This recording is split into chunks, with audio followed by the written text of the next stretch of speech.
நல்லார் சித்த மருத்துவமனை, கிருஷ்ணகிரி, சென்னை. 255 அன்னை திருமண சீர்வரிசை பொருட்கள் 1,29,000 மட்டுமே. தமிழகம் முழுவதும் இலவச டோர் டெலிவரியும் உண்டு. உங்கள் Annai stores and furniture, Guduvanchery, Kallakurichi மற்றும் திருவண்ணாமலை. அறத்தின் வழி நின்று வழிபடுத்த இனத்திற்கான ஒரு ஊடகம் வள்ளுவம். சப்ஸ்கிரைப் செய்து உறுதுணையாகுங்கள். பொருளாதாரம் கொடுத்து பெருந்துணையாகுங்கள்.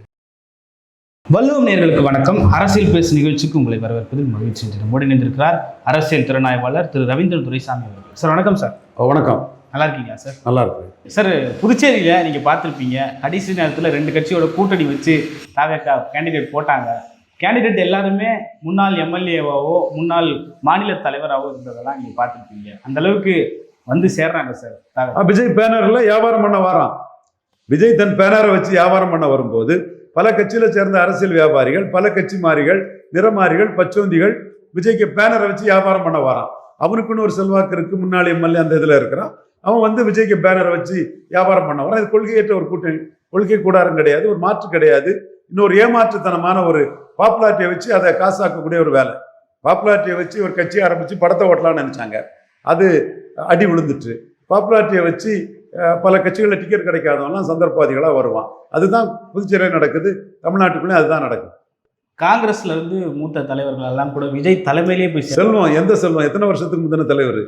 எந்த காலத்து காங்கிரஸ் தலைவர்? பிரபுக்கு ஆதரவாளர்னு எனக்கு தெரியும். அன்பாளன் யாதவ் சொல்லுவார். பெரிய ஆளாக சேர்த்துட்டாங்களே காங்கிரஸில். அவருக்கு கரண்ட் காங்கிரஸில் அவருக்கு என்ன இடம்? செங்கோட்டையனே நீக்கப்பட்டவரை தான் போய் சேர்த்தீங்க. செங்கோட்டையனே நீக்கப்பட்டவரை தான் சேர்த்தீங்க. ஒரு கரண்டில் ஒருத்தரை சேர்த்தீங்கன்னா லோகேஷ், பழைய சபாநாயகருக்கு மகன் லோகேஷ், அது கரண்டில் ஒருத்தரை சேர்த்தது. அது ஒரு பிரைஸ் கேட்ச் தான். அருந்ததி சமூகம் லோகேஷ். மற்றபடி எல்லாமே கழிச்சு போட்டவங்க தான் நான் சேர்த்துருக்கீங்க. பல கட்சி மாறி விசிகாவில் தாக்கு பிடிக்க முடியாத ஆதவர்ஜுனா, பாஜகவில் இருந்து அதிமுகன்னு எங்கேயும் தாக்கு பிடிக்க முடியாத நிர்மல்குமார், இப்படி தானே நீங்கள் சேர்த்துட்டு இருக்கீங்க. நாஞ்சில் சம்பத்து, எங்கேயும் மற்றவங்க இடத்த ஏற்றுக்கிட முடியாத இடத்துல தானே உள்ளவங்களாம் நீங்கள் பேசிக்கிட்டு போய் சும்மா டைலாக பேசிகிட்டு இருப்பாங்க. Meaningless dialogues. அவங்க அங்கே இருந்தால் வேற மாதிரி பேசுவாங்க, இங்கே இருந்தால் இப்படி பேசுவாங்க. இருக்க இடத்துக்கு பச்சோந்தித்தனமாக ஜால்ராடிக்கவங்க தானே உங்கள் முகங்கள். கைலாங்கடை அரசியல் தானே பண்ணுறீங்க. கழிச்சு போட்டவங்களாம் அவங்ககிட்ட வந்திருக்கீங்க. லோகேஷ் வந்ததை நான் பாராட்டுறேன். அவர் 3வது வந்த ஒரு கேண்டிடேட்டு. அவரை வந்து கழிச்சு போடலை. அவராக அவங்கள்ட்ட வந்தது உங்களுக்கு ப்ளஸ்ஸு. செங்கோட்டையன் கூட நீக்கப்பட்ட முறை தான் வந்தார். Okay sir. சென்னையில் திமுக கோட்டையில் ஓட்ட போடணும்னு சொல்லிட்டு தாவேக்காவுடைய ஸ்டார் கேண்டிடேட்ஸ் எல்லாமே சென்னையை டார்கெட் பண்ணுறாங்க சார். என்ன ஸ்டார் கேண்டிடேட்டு, என்ன கேண்டிடேட்டு? சென்னையில் தான் ரசிகர் மன்ற ஆக்டிவிட்டிஸ் அதிகம். டிஸ்ட்ரிக்ட் ஹெட் குவார்ட்டர்ஸில் அதிகம். மற்ற இடங்களில் இருக்காது. ரசிகர் மன்ற ஆக்டிவிட்டிஸ் உள்ள இடத்துல கேண்டிடேட் இருக்கும். ஒரு 60 இடங்களில் கேண்டிடேட் இருக்கும். மற்ற இடங்களில் கேண்டிடேட்டு ஒருத்தா இருக்காது. நான் அடித்த அடியில் நான் பண்ண கிண்டலில் 214 போடுறதுக்கு படாத பாடுபடுறீங்க. Okay sir. சென்னையில் உங்களுக்கு தெரியும், ஆதவர்ஜுனா பெரம்பூரில் நிற்கிறாரு, வில்லிவாக்கத்தில் நிற்கிறாரு, விஜய் பெரம்பூரில் நிற்கிறாரு, ராஜ்மோகன், புசி ஆனந்த் எல்லாருமே சென்னையிலே நிற்கிறாங்க சார். அது திமுக நிற்கிற இடத்துல நிற்கிறாங்க சார். சென்னையில் தான் கொஞ்சம் ரசிகர் மன்ற ஆக்டிவிட்டிஸ் உண்டு. டிஸ்ட்ரிக்ட் ஹெட் குவார்ட்டர்ஸ்லேயே உண்டு. மற்ற இடங்களில் முகசலில் கிடையாதுன்னு தான் நான் சொல்கிறேன். நான் சொன்னால் சிவாஜி மன்றத்தில் பிஜே ரவி இவங்கெல்லாம் எப்படி பண்ணாங்கன்னு எனக்கு தெரியுமில்ல. அந்த நார்வேல் டவுனுக்குள்ளே மட்டும்தான் போஸ்டர் ஓட்டுவான், நோட்டீஸ் அடிப்பான், அதுக்குள்ளே தேட்டரில் டெக்கரேட் பண்ணுவான். அதெல்லாம் சிட்டிக்குள்ளே இருக்க பசங்க வருவான். சிட்டியில் டெக்கரேட் பண்ணுறத கிராமத்தில் இருக்கும் பார்த்துக்கிட்டு, அவனுக்கு இவ்வளோ கான்டாக்ட் கிடையாது சிட்டிக்காரன் அளவுக்கு. அவன் அண்ணாந்து பார்த்துக்கிட்டு அதை ரசிச்சுட்டு போவான். அந்த ஆக்டிவிட்டீஸில் இருக்கிறவன் சிட்டியில் நார்வேலில் இருக்கும் தான் மன்றத்துக்குள்ளே இருப்பான். இங்கேயும் நார்வேலில் மாதவனே ஒரு பையன் விஜய் மன்றத்தில் இருக்கதா கேள்விப்பட்டேன். அஸ்ட்ராலஜர் அன்பு சொன்னார். ஸோ அதே மாதிரி பார்த்தீங்கன்னா மற்ற மொபசல் தொகுதிகளில் ஆள் இருக்க மாட்டான். திருநெல்வேலியில் இருப்பான், மற்ற மொபசலில் இருக்க மாட்டான். இதுதான் ரசிகர் மன்ற ஆக்டிவிட்டீஸோட தன்மைகளாக இருக்கும். தூத்துக்குடியில் இருப்பான், திருச்செந்தூர், தென் நாங்குநேரி, கோயில்பட்டி, விளாத்திக்குளம், ஒட்டப்பிடாரத்தில் இருக்க மாட்டான். திருச்செந்தூருக்குள்ளே இருப்பான். ஸ்ட்ராங்காக இருப்பாங்க. இந்த அஜிதா, இவர் ஒரு நடிகரை தான் இருக்கிறார் போலுக்கு, ஒரு திரைப்பட கலைஞராக தான் இருக்கிறார் போலுக்கு. அஜிதா இவங்கெல்லாம் தூத்துக்குடி சென்றிருக்கு. இந்த மாதிரி சொல்லக்கூடிய அளவுக்கு திருச்செந்தூர்லேயோ ஒட்டப்பிடாரத்திலையோ விளாத்திக்குளத்திலேயோ கோயில்பட்டியிலோ ஆள் இருக்க மாட்டான். திருநெல்வேலியில் இருக்கக்கூடிய அளவுக்கு தென்காசிலையோ ஆலங்குளத்திலையோ அம்பாசமுத்திரத்திலையோ நாங்குநேரிலையோ ராதாபுரத்திலையோ ஆள் இருக்க மாட்டான். அதனால தான் சொன்னேன், 60 கேண்டிடேட்டுக்கு மேலே இந்த மொபசல்லாம் ஆள் இருக்க மாட்டான். ரொம்ப சிரமப்பட்டு போவாங்க. வலைவீசி தான் தேடணுங்கிறத நான் சொன்னேன். ஓகே. அனுமதி மறுக்கப்பட்டது விஜய்க்கு, பரப்புரைக்கு ஆவேசமாயிட்டார் விஜய். பெருசாக அறிக்கை கொடுத்துருக்காரு. லாஜிக்கலாக மா சுப்பிரமணியம் விளக்கமாக சொல்கிறாரு. மா சுப்பிரமணியத்துக்கு விளக்கம் வந்து எனக்கு சரி மாதிரி தான் தெரியும். ஓகே. நேராக தலைமைச் செயலகத்துக்கு போயிட்டு தலைமை தேர்தல் ஆணைய அதிகாரிகிட்ட எடுத்துன்னு போயிட்டு மனுவே கொடுத்துருக்காரு சார். இப்போ பாராட்டத்தக்க சில அதிகாரிகள் வந்து திமுகவுக்கு ஆதரவாக செயல்படுறாங்க. இவருக்கு எதிராக செயல்படுறாங்கன்னு சொன்னால் கரெக்டு. இவருக்கு எதிராக செயல்படுறது எப்படி திமுகவுக்கு ஆதரவாக செயல்படுறதாகும்? திமுகவே இவருக்கு ஆதரவாக தானே செயல்பட்டு, இந்தாப்போ கடலை மிட்டாய் சாப்பிடுப்போ, இந்தாப்போ உடன்படி கருப்பு கட்டி சாப்பிடுப்போ, இந்தாப்போ சாத்தூர் வெள்ளரி பிஞ்சு சாப்பிடுப்போ, இந்தாப்போ கடம்பூர் போலி சாப்பிடுப்போ, இந்தாப்போ திருநாளி அல்வா சாப்பிடுப்போன்னு எந்த தலைவரும் தன் தொண்டர் இறக்கதை விரும்ப மாட்டாங்கன்னு ஸ்டாலின் வந்து இவருக்கு ஆதரவாக சப்போர்ட் பண்ணி தானே அறிக்கை விட்டுட்டு இருந்தாரு. ஸ்டாலினே இவருக்கு ஆதரவாக தானே பண்ணியிருந்தாரு. யாரையாவது அரெஸ்ட் பண்ணாங்களா, என்னவா பண்ணாங்களா? பண்ண நினச்சா அரெஸ்ட் பண்ணி போட்டிருக்க முடியாதா? பண்ணலல்ல. அப்போ அவரே ஆதரவு தானே. மோடி தானே இப்போ 3 முறை இவரை இங்கே பண்ணி இது பண்ணுறாரு. அப்போ தேர்தல் ஆணையம் தானே விரட்டுது. தேர்தல் ஆணையம் எங்களுக்கு எதிராக இருக்குன்னு சொன்னால் கரெக்டு. திமுக தூண்டுதுன்னு சொன்னால் என்னையா ஆதாரம் இருக்கு? இல்லை, சில அதிகாரிகள் வந்து திமுகக்கு ஆதரவாக செயல்படுறாங்க, எந்த இடத்துலையுமே அனுமதி கொடுக்க மாட்டாங்க. 3000 பேர் நாங்கள் கேட்டோம், அந்த இடத்த கொடுக்க. அப்போ நீ தேர்தல் ஆணையத்தை எதிராக ஒரு போராட்டம் நடத்து. தேர்தல் ஆணையமே திமுக அதிகாரிகளை வைத்து செயல்படுவியான்னு ஒரு போராட்டம் நடத்திப்பாரு. ரங்கராஜ் பாண்டிய சொல்றாரு சார், பவன் கல்யாண் எப்படி போராட்டம் பண்ணாரோ அந்த மாதிரி விஜய் பண்ணா என்ன ஆகும் நாடு அப்படின்றாரு சார். பண்ணு, யார் வேண்டாங்கிறா? பவன் கல்யாண் காபு, தென்னிந்தியாவிலே மிலிட்டன் கம்யூனிட்டி, அவன் ஜாதியை வச்சு நிற்கிறான். உனக்கு என்ன ஜாதி பலம் இருக்கு? நீ சினிமா கிளாமரை வச்சு நிற்க பார்க்குற. அதுதான் சரத்குமார் திருமங்கலத்தில் பரதன் இன்னைக்கு இவர் கேண்டிடேட்டாக போட்டிருக்கிறார். எடப்பாடி அவரை கேண்டிடேட்டாக போட சொன்னேன். முத்தரையர் சமூகம் போட்டிருந்தா ஓட்டு வந்திருக்கும். நீங்கள் சரத்குமார் பண்ண மாதிரி எம்ஜிஆருக்கு நாடியில் விட்டு, எனக்கு நாடியில் விட்டு, திருமங்கலம் விஜய், திருப்பூர் விஜய், உசிலம்பட்டி விஜய்னு சொன்னால் எவன் ஓட்டு போடுவான்? நீ தெளிவாக சொல்லணும். நீ பரையர் தேவேந்திரகுல வேளாளர் பக்கம் இருக்கிறியா, அருந்ததிர் பக்கம் இருக்கிறியா? அது இல்லைன்னா பரையர் தேவேந்திரகுல வேளாளர் அருந்ததிரெல்லாம் ஏமாளியா? 4 ஏசி ரூமில் இருக்கிறவன் தெரியாதவன் பேசிகிட்டு இருப்பான். அதெல்லாம் ஒன்றும் பெரிய மேட்டர் இல்லை. ஓட்டு வரணும்னா இஷ்யூஸை எடுத்து நிற்கணும், களத்தில் நிற்கணும். சும்மா பண்ணால் ஒன்றும் வராது. களத்தில் இருக்கிறது கட்ஸ் வேணும். அது சீமான்ட்ட இருக்குது, பவன் கல்யாண்ட்ட இருந்தது, உங்கள்கிட்ட இல்லை. நீங்கள் அதில் கருவாட்டு சாம்பாரா வலவும் போகாமல் இடமும் போகாமல் நடுவில் போய் அடிபட்டு போகிறீங்க. இல்லை, இந்த மாதிரிலாம் பண்ணால் தேர்தல் ஆணைய அதிகாரிகளே என்கிட்ட சொல்கிறாங்க விஜய்க்கு ஓட்டு போடுங்க அப்படின்னு. இந்த மாதிரி அழுத்தம் கொடுத்தா ஆட்டோமேட்டிக்காக மக்கள் விஜய் பக்கம் திரும்பிடுவாங்க அப்படின்ற பேசு பொருள்லாம் வருது. சரி, கனவு கண்டுட்டு இருக்க வேண்டியதுதான். அது யார் உங்கள் கனவு காண்றதை யார் தடுக்க முடியும்? ஓகே சார், ஏன் சார் பரையர் தேவேந்திரகுல வேளாளரில் உங்கள் நிலைப்பாடு என்ன சொல்லுங்கன்னு கேட்குறேன். இலவசங்களில் உங்கள் நிலைப்பாடு தெளிவாக என்னன்னு கேட்குறேன். பிராண்டி விஸ்கில் உங்கள் நிலைப்பாடு என்னன்னு கேட்குறேன். தமிழ்லேருந்து வந்து தான் தெலுங்கு மலையாளம் கன்னடத்தில் உங்கள் நிலைப்பாடு என்னன்னு கேட்குறேன். கவின் ஆணவ படுகொலையில் உங்கள் நிலைப்பாடு என்னன்னு கேட்குறேன். இண்டோ பாக் வாரில் உங்கள் நிலைப்பாடு என்னன்னு கேட்குறேன். திருப்பரங்குன்றம் மேட்டரில் உங்கள் நிலைப்பாடு என்னன்னு கேட்குறேன். இப்படி பல விஷயங்களில் நிலைப்பாடு என்னன்னு கேட்டால் எங்களுக்கு வந்து அப்படி சொன்னால் அவன் படம் பார்க்க மாட்டான், இப்படி சொன்னால் இவன் படம் பார்க்க மாட்டான்னு நாளைக்கு நடிக்கக்கூடிய படத்துக்குள்ள ஆடியன்ஸ்லேயே நீங்கள் குறியாக இருந்தீங்கன்னா எவன் ஓட்டு போடுவான்? எவனும் ஏமாளி இல்லை. நீ அவனுக்காக நின்னா ஓட்டு போடுவான். சினிமாவை பார்த்துக்கிட்டோ அதை பார்த்துட்டோ ஓட்டெல்லாம் வராது. நீ களத்துக்குள்ளே யாருக்காக நிற்கிறியோ அவங்க உனக்கு ஓட்டு போடுவோம். ஓகே, ஒரே நாளில் 5 தொகுதி போக போகிறேன்னு சொல்லிட்டு கேட்குறாரு சார். 5 போட்டு ஹெல்த்தியாக இருந்தீங்கன்னா 8 போட்டுட்டு அது வரவேற்கிறோம், பாராட்டுறோம். ஓகே, விஜய் பெரம்பூரில் போட்டிடுறாரு. விஜய்க்கு எதிராக திமுகவே நேரடியாக களமிறங்குது. அதிமுக பக்கம் இருந்து பாமக களமிறங்குது. ஓகே, விஜய் பெரம்பூரில் போட்டியிடட்டு. கமலஹாசன் போட்டியிட்ட மாதிரி 2.5 விழுக்காடு மக்கள் நீதி மையம் எடுக்கும்போது கமலஹாசன் கோயம்புத்தூரில் 30 தாண்டினார். 2.5 விழுக்காடு அமமுக எடுக்கும்போது கோயில்பட்டியில் 30 தாண்டினார் டிடிவி தினகரன். அதே மாதிரி விஜய் ஒரு ஸ்டார் கேண்டிடேட்டு கணிசமான வாக்கு வீதம் எடுப்பார். வெற்றிக்கு வெற்றி திமுக உதயசூரியன் இருக்கிற 4 சிக்கலாயிரும். ஓகே சார், இதெல்லாம் ஒரு பக்கம் இருந்தாலும் 234 தொகுதிக்கான வேட்பாளரையும் இன்னும் 2 நாளில் நான் வெளியிட போகிறேன் அப்படின்னு சொல்லிட்டு தாவேகா தரப்புல இருந்து சொல்லப்படுது. இப்படி பார்க்குறீங்க? தேர்தலில் 2031 தள்ளி போடாமல் 26க்கே கேண்டிடேட் வெளியிட்டு வரட்டு பார்ப்போம். ஓகே சார், எடப்பாடி பழனிசாமி சொல்றாரு திமுகவை நம்பியவர்கள் நடு ரோட்டில் நிற்பார்கள். யார் யாரை குறிப்பிட்டு சொல்றாரு எடப்பாடி பழனிசாமி? அவர் தான் சொல்லணும் கிளியரா.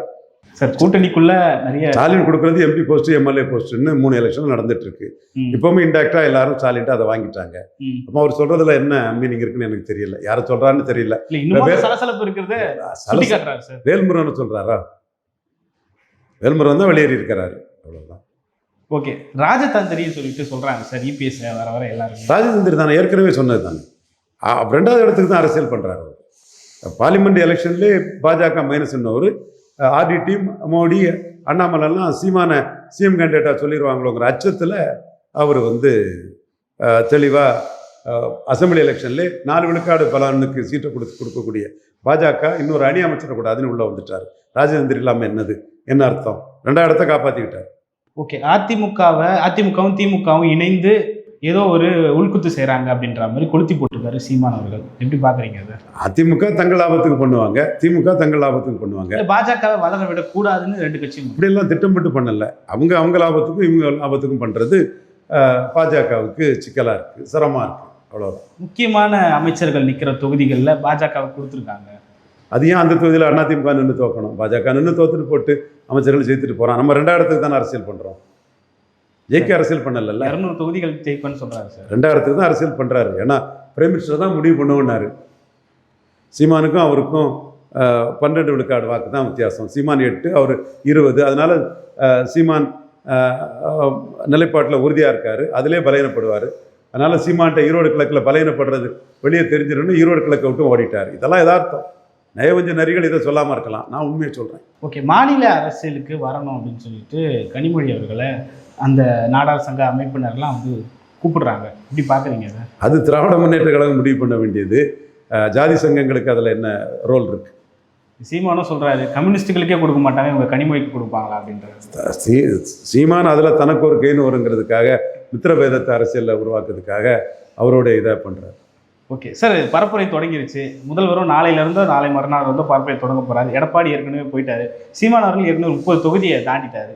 யாருடைய பரப்புரை மக்கள் மத்தியில்? சீமான் கூட்டம் வந்து வித்தியாசமாக இருக்குது. தமிழ் மண்ணில் முத வீரப்பன் 84 ஒரு டைப்பு தேட்டர்லாம், தென்னகமாம் இன்பத் திருநாட்டில் இங்கே நல்லா இருக்கணும் எம்ஜிஆர் படத்தை, இதயக்கிரி படத்தில் உள்ள பாட்டை போட்டு எம்ஜிஆர் உயிரோடு இருக்காருன்னு காட்டி ஒரு பெரிய வீரப்பன் பண்ணார் இல்லையா? அதே மாதிரி ஒரு புதிய ஒரு இதை வந்து இறக்குமதி பண்ணியிருக்கிறாரு. மக்களை ரசிக்கிறாங்க, கடைசி வரை நின்று கேட்குறாங்க, இன்வால்மெண்ட்டோட கேட்குறாங்க. அது மழை பெய்யல, கடும் வெயிலையும் நின்று கேட்குறாங்க. இரவு நேரங்களில் நல்ல கூட்டம் வருது, பெண்கள் வராங்க, அனைத்து தரப்பு மக்களும் வராங்க. 2024 நாம் தமிழர் கூட்டத்தை விட பெரிய அளவு இது ஒரு முழு ஈடுபாட்டோட அசம்பிளி எலெக்ஷனில் மக்கள் வர்றாங்க. நாம் தமிழர் உயர்றாங்க, எமர்ஜ் ஆகுறாங்க, மக்கள் ஆதரவை பெறுறாங்க. இலவசங்களை எதிர்ப்பு நாம் தமிழர் அடித்து விளையாடுறதுக்கு மக்கள் கைத்தட்டி ஆர்ப்பரிக்கிறான். தனித்து போட்டிடுறதை கொண்டாடுறான். மீண்டும் சீமான் 31 தனித்து தான் போட்டிடுவார் என்பதை உறுதிப்படுத்தக்கூடிய அளவுக்கு தனித்து போட்டியின் சிறப்புகளையும் இலவச எதிர்ப்பையும் சீமான் மிக அருமையாக பண்ணுறாரு. இது படங்கள் போட்டு காட்டுறது, மக்கள் மத்தியில் பெரிய வரவேற்பை கொடுக்கறது. இது ஹெலிகாப்டரில் மாடு மேய்க்கிறதுனாலும் சரி, நீ ஜீப்பில் மேய்ன்னு சொல்கிறாரு, அரசு வேலை எப்படி கொடுப்பாங்களாம், எல்லாமே மக்களுக்கு வந்து ஒரு ஆஸ்பிரேஷனை, நம்பிக்கையை, எதிர்பார்ப்பை சீமான்கிட்ட கொடுக்கக்கூடிய அளவுக்கு சீமான் பிரமாதமாக பண்ணுறாரு. ஓகே, பாடலெல்லாம் பாடி ஒரு நூதன அரசியலை, நூதன பிரச்சாரத்தை மக்களில் ஒருத்தனா, உங்களிருந்து வந்த மாதிரி காட்டுற மாதிரி அந்த மக்கள் கூட பாட்டு பாடுறாரு. ஓகே, ஏன்னா தாவேக்கா தரப்புல இருந்து சொல்ல போகிறது என்னன்னா 10 பேர் 20 பேருக்கு மத்தியில் சீமான் பேசிக்கிட்டு இருக்காரு. தாவேக்கா தரப்பு வந்து பல நிரூபிக்காத லெவலில் இருக்காங்க. சீமான்கிட்ட அடிபட்டு விழுந்துருமோன்னு அச்சம் இருக்குது. இவர் விஜயகாந்த் வந்து ஃபார்வர்ட் பிளாக்கு, பாஜக, மயிலாப்பூரில் பாஜக, புதிய தமிழகம், இவர் சுயேட்சைகள், இவங்கெல்லாம் நின்ன இடங்களில் வந்து தேமுதிக வந்து 4 விழுக்காடுக்கும் கீழே தான். ஸோ களத்துக்குள்ளே சீமானை தாண்டிக்கிட்டு தான் போனோம். சீமானை மோதுறதுலே களத்துக்குள்ளே விழுந்துருவாங்க. சீமான் தான் மாற்றுன்னு நிற்பார், இவங்க இலவசத்துக்கு ஆதரவுன்னு நிற்பாங்க. சீமான் இலவச எதிர்ப்புன்னு நிற்பார். சீமான் தான் பனம்பால் தென்னம்பாலும்பாங்க, இவர் பிராண்டி விஸ்கிக்குன்னு நிற்பார். சீமான் தான் பெரியார் எதிர்ப்பில் இருப்பாங்க, இவர் பெரியாருன்னு நிற்பார். சீமான் தான் திராவிட எதிர்ப்பில் இருப்பாங்க, இவர் வந்து திராவிடன்னு இருப்பார். சீமான் தான் தமிழில் இருந்து வந்து தெலுங்கு, மலையாளம், கன்னடம்னு நிற்பார். இவங்க வந்து அதை பற்றி மூச்சு விட மாட்டாங்க. அப்போ சீமான் தான் மாற்றாக நிற்கிறாரு, தெளிவாக நிற்கிறாரு ங்கிற மக்கள் நினைக்கும் போது மாற்றுன்னு வரக்கூடிய மக்கள் களத்துக்குள்ளே விஜயை புறக்கணிப்பாங்க. எப்படி ஏற்கனவே எஸ்டாப்ளிஷ் பார்ட்டி இருந்த இடத்துக்குள்ளே விஜயகாந்த் எழும்ப முடியலையோ, யாரும் இல்லாத இடத்துல 3வது வந்து எழும்பினாரோ, 3வது சீமான் இருக்கக்கூடிய இடத்துல களத்துக்குள்ளே விஜய் தரப்பு மாட்டிக்கிடுவாங்க. ஸோ இந்த களத்துக்குள்ளே வராமல் மற்ற வேலைகளை பாட்டிகிட்டு இருப்பாங்க. மேலும் கட்சி ஆரம்பித்து லெட்டர் பேடாக இருந்ததில் சீமான்கிட்ட தினகரனும் கமல்ஹாசனும் மாட்டினது மாதிரி மாட்டுவார். கட்சி ஆரம்பிச்சுட்டு இடைத்தேர்தலில் நிற்காமல் இருந்ததில் சீமான்கிட்ட தினகரனும் கமல்ஹாசன் மாட்டின மாதிரி மாட்டுவார். மந்திரி பதவி தாரன்னு சொல்லிக்கிட்டு யாரும் தேடாத போது கூட்டணி அதிமுக பாஜக கூட போராடி ஒரு தோற்றத்தை கொடுத்துக்கிட்டு கூட்டணி சேர முடியாமல் போனது 2016 விஜயகாந்த் மாதிரியும் 21 தினகரன் மாதிரியும் சீமான்ட்ட மாட்டுவார். சீமான் எமர்ஜாகி வருவார். சீமான் கருத்து கணிப்பில் இல்லை, எதுலேயும் இல்லை. 2021 இது தினகரனுக்கு 8, கமல்ஹாசனுக்கு 6.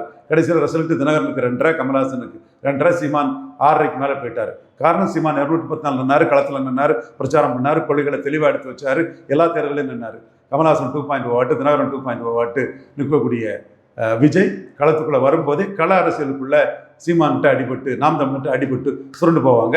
மக்களுக்கே பார்த்தா தெரியும் சீமான் தான் உண்மையான மாற்றாக நிற்கிறாங்க. இது போலி மாற்று, இன்னொரு திமுக அதிமுக இன்னொரு குட்டி தான், அந்த இது மக்களுக்கு தெரியும். ஸோ அதிலே அவர் புறக்கணிக்கப்படுவாங்க. அந்த உண்மை தெரிஞ்சதுனால தான் அவங்க சீமானுக்கு எதிரான சில களங்களை பேசிகிட்டு இருக்காங்க. இதுதான் உண்மை நிலவரம். பல்வேறு கருத்துக்களை பகிர்ந்து கொண்டீங்க. மற்றும் நன்றி சார். நன்றி தம்பி.